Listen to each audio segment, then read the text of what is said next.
రాహుల్ గాంధీ గారిని ఆ భాషలో విమర్శిస్తూ ఉన్నాడంటే కేటీఆర్ గారి అసహనం పరాకాష్ఠకు చేరింది. అసహనములో నీ ఓపికను కోల్పోయి నీ ఓటముల పరంపర కొనసాగే సందర్భంలో రాహుల్ గాంధీ గారిని విమర్శించడం ద్వారా పెద్దోడు అవుతున్నాం అనుకుంటున్నాం.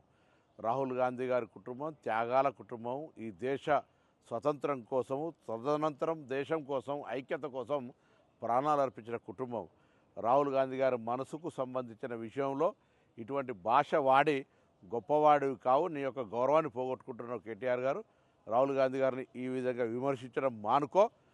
రాజకీయాల్లో విమర్శలు, ప్రతి విమర్శలు ఉంటాయి, కానీ ఈ విధంగా భాషను ఉపయోగించుకొని మీ యొక్క అసహనాన్ని, మీకు ఉండబడేటువంటి ఫ్రస్ట్రేషన్ను చూపించే ప్రయత్నం చేస్తారు. ఇది మంచిది కాదు, జాగ్రత్త.